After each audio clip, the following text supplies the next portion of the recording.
I mean, I am so proud of some of the strides that I've made in my writing.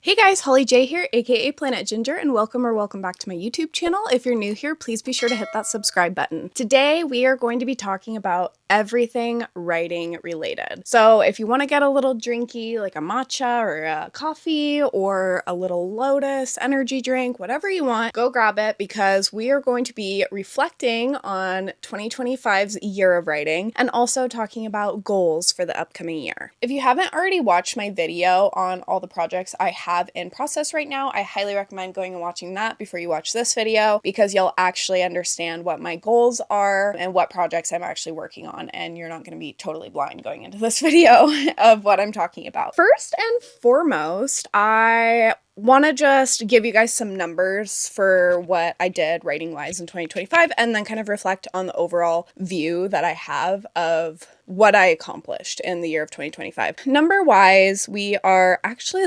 looking, it's a little bit complicated, and if you watched one of my recent writing vlogs, I did kind of like talk about this a bit more and kind of had a little mini breakdown about this, but I just feel like these numbers are not accurate to how much actual work I did on this project throughout the year, or on both of my projects throughout the year, really. But that's the thing that I think is a good reflection to have before I even give you guys any numbers for my writing this year. Something that I've noticed is writing is not always number based. It's not always how many words you get on the page. There's so much more that goes into it, like plotting and outlining and brainstorming and all these other elements that go into your creative projects. And I just feel like I've been doing a lot of that this year. And so maybe that's gonna be why my word count is not what I wanted it to be. Hold on, let me let Abu in. Okay, we might have a little guest in the video. I don't really know where he's gonna end up going, but so yeah, I think that that's just something good to keep in mind when I read these numbers off, is these aren't necessarily an accurate representation of what I've actually accomplished this year, which is why I wanted to make this video a reflection as well as what I accomplished, because some of it is more reflection based. That's mommy's. Don't drink that.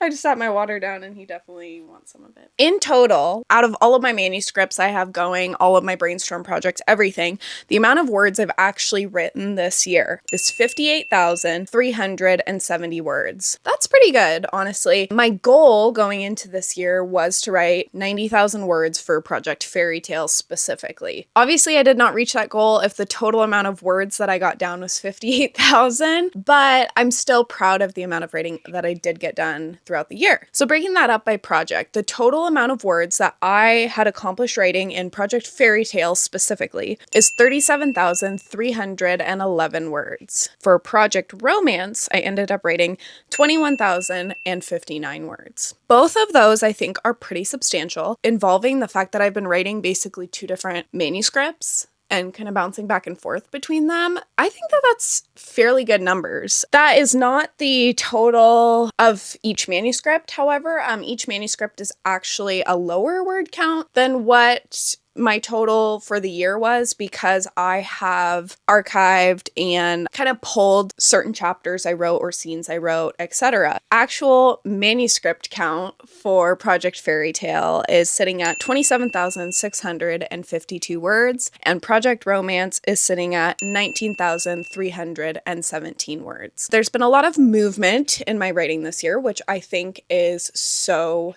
important. As long as the writing is moving, as long as I feel like I'm progressing and getting somewhere with my writing and it's not just sitting there stagnant, that is all I'm looking for. And I kind of did that in my last vlog too. I put things in a large perspective of like what I actually have done the whole lifetime of the project, and it just did make me see that like things are progressing, things are being worked on, things are getting accomplished. I just wanted to get those stats out for you guys so you guys can actually see stat wise what I accomplished through the year. I should have actually looked up what my best month was, but I can tell you right now I do remember looking at this in Scrivener, which let me tell you, if you guys do not use Scrivener, Scrivener is so nice for getting stats like this because it will show you exactly the word count of each day. And not even just each day, but like it'll show me if I've like removed words, like it'll show you if you go into the negatives, like if you get rid of more than what you've actually written. It'll keep track of like month-wise how much you've written. It's just nice to be able to like not have to manually track all that, and that Scrivener just kind of gives you those numbers. So that's where I got these numbers from, is my Scrivener. And no, this is not sponsored,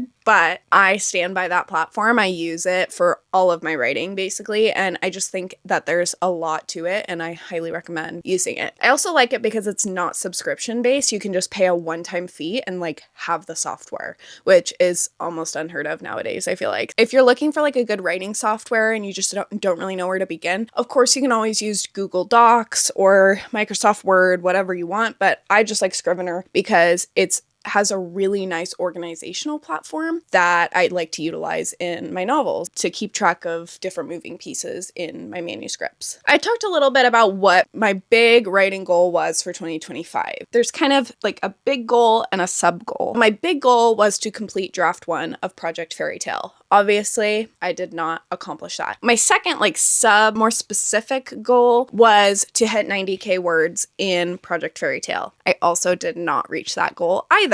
But all said and done, like we've already talked about, I have seen movement in my project. I now have such a clearer view of where I want my project to go because I've spent a lot of time outlining and plotting and brainstorming my project, more than I probably ever have before. And what's really interesting to me is a lot of my original concepts for this project that I ended up scrapping, I actually have kind of returned to, which I found really fascinating because, I don't know, sometimes you think that like, you know, your original idea might not be as fleshed out as like other ideas that you have that come later. Actually, I've found that my story really kind of needed those original ideas. That's been really interesting to catch on to in my brainstorming process and in my writing process in general. Where do I even begin with my reflections? So I feel like goal-wise for this next year, I think I'm still going to keep the same goal as in 2025. My goal being hitting 90K words in my Project Fairy Tale manuscript and completing draft 1. Just because I hit 90K words does not necessarily mean that I'll complete draft 1. I just think 90K is a good goal to shoot for, whether it goes over or under. I highly doubt it'll be under that. You never know. For 2026, I do want to remain focused on my Project Fairy Tale and really get those words down and get draft 1 done. I would really like to get to the point sooner rather than later where I am editing this. I just feel like things will fall into place more once I just get this original draft dealt with. So I'm really, really, really hoping to get that accomplished this next year. For Project Romance, obviously that is not my main project that I work on, but I actually have been so surprised by how many words I've gotten written this year. Surprised, but not surprised. Just to be a little transparent with you guys, I have had a very like emotionally up and down year. I've talked about it in a couple of my videos, but I do kind of try to keep my private life private, so I don't want to go into too much detail about things, but I have had a very emotionally unstable year. All of that has been feeding my writing, especially for Project Romance. It's been, I hate to say it because it's terrible that I have to go through heartbreak or emotionally unstable situations in order to be able to write, but it really has been good for my writing. It's been fueling this project that has just kind of been sitting in limbo for a really long time, and I've felt traction, which is crazy because, like I said, it's not even my main project at all. Like, Project Romance is something that I've had an idea about for a really long time, but I just haven't spent a lot of time with. It's been kind of refreshing actually spending time on it this last year and getting those words down and having my characters actually forming. I feel like more than ever, I actually have ideas flowing for Project Romance, which is so great. I have been really proud of some of the stuff that I've written in that manuscript. Some of the quotes that I've created, some of the tension between characters I've created. I'm very proud of some of the stuff that I've written in that. And unfortunately, I think it literally does stem from me going through emotionally traumatic things and then being able to kind of channel that into my writing. A very unexpected turn of events in 2025. I'm not necessarily mad about it. It's kind of been cathartic. And it's been kind of a nice little break from Project Fairy Tale. Project Fairy Tale can get very overwhelming to me. It's something that I do have to put a lot more thought and energy into because I have to think about this whole world I'm creating. And I have to think about giving kudos to this original version of a fairy tale and then putting my own spin on it and getting these characters all developed. And I do want this to be a series, so I have to really give thought to, does this make sense down the road? Is this going to correlate with this correctly? So it just does require more brain power on my part than Project Romance does. Project Romance comes very naturally to me. It deals with a lot of things that you actually deal with on a daily basis when you're a normal human being in this world. So it's just a lot easier to get the words down than it necessarily is for Project Fairy Tale. So I think that that's me just like needing to vent. It sparked this creativity for Project Romance that I just didn't have before. Very cool. Very unexpected, and I've just been kind of leaning into that and being okay if I want to spend my day working on Project Romance rather than working on my main manuscript, Project Fairy Tale, which I think is a good goal going into 2026 is, you know, being okay working on the project that's speaking to me currently in that moment within reason. If I'm not feeling Project Fairy Tale for multiple writing sessions, I do think I just kind of need to force myself eventually to just sit there and write. But if I'm feeling super motivated for Project Romance, then I should be able to jump over to that project and give it some love. I think that that's something I need to continue to lean into in the year of 2026. Let's see, what else did I have written for this? I think this year helped me too in discovering myself as a writer again. I feel like I kind of have lost it over the past maybe 4 years. I kind of feel like ever since COVID, maybe a little bit before COVID too, but ever since COVID specifically, I felt very unmotivated. And I think this is just more of a life thing in general than even just a writing thing. I mean, even look at, I've been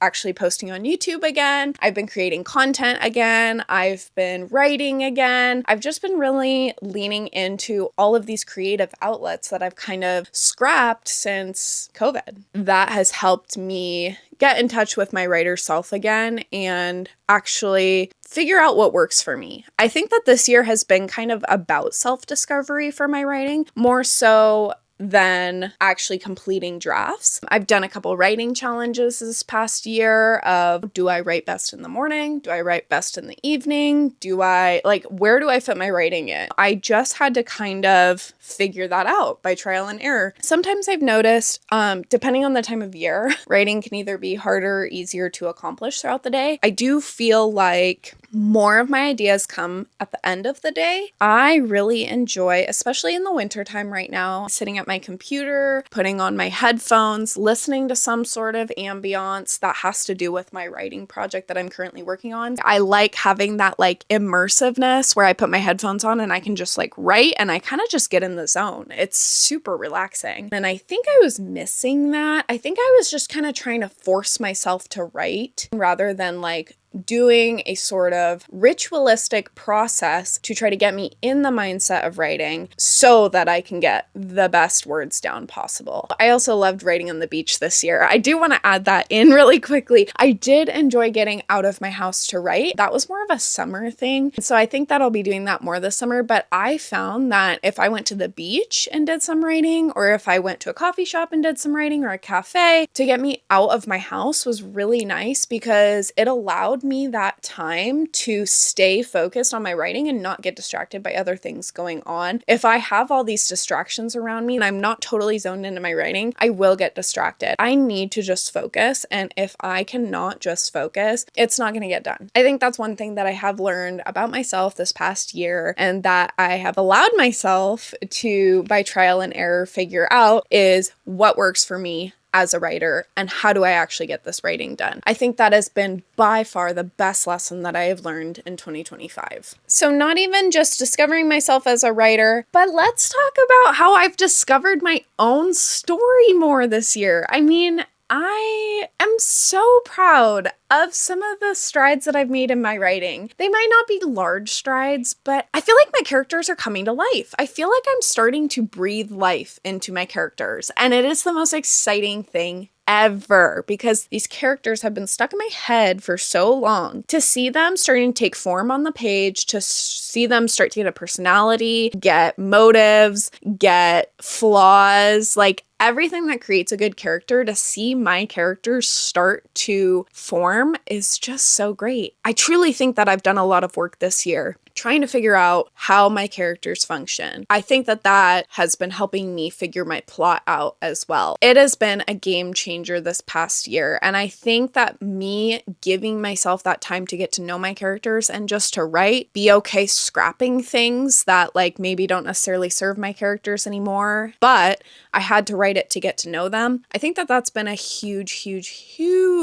win this past year. I read Save the Cat. I really think that that outlining structure is amazing. One thing that I have been struggling with this past year is I feel like I have an idea of where my story begins and where it ends, but the whole middle part is such a struggle to me. I'm just like, what do I do in this middle? I think the reason why the middle section is so difficult is because you don't want your characters just doing irrelevant stuff and just having them just have no agency and just like going about themselves in this world. Everything has to be for a reason that they're doing. But then you also can't have them doing too much where it's like they have all of these like high stakes the entire time. It's just a balancing thing, and it's been a process trying to figure out what exactly I need to do in the middle. So Save the Cat has really been helping me with writing structure and just plot in general. Trying to plot? That's crazy to me. I am just so not a plotter, but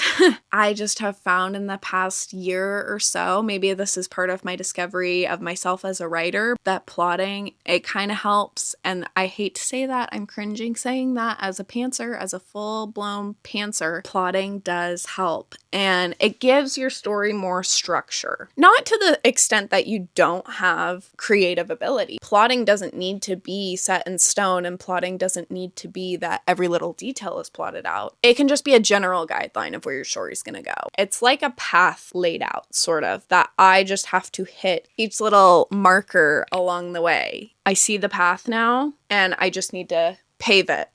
It's not making me feel so lost in my own manuscript of like, okay, well, I'm just kind of like aimlessly making these people do all this stuff, but like, where are they going? It's a time saver, and it's just being more efficient with your writing. Again, I think that that's just a part of me growing as a writer and me finding myself. I think that that's enough reflections and goal setting for this next year. I hope that you guys enjoyed this little video. Those stats that I read, this is not the end of December when I'm making this video. It's about 2 weeks out from the end of December, so those writing stats could change by the end of the year, but you get a general idea of, you know, where I'm at going into this next year. I hope you guys are doing so well in your own writing projects. I hope that this gave you some inspiration. If you made it this far in the video, make sure to comment this emoji. Thank you so much for watching. I hope you guys all have a good start to your next year and a good end to this one. And a happy holidays. We'll see you in the next video. Bye.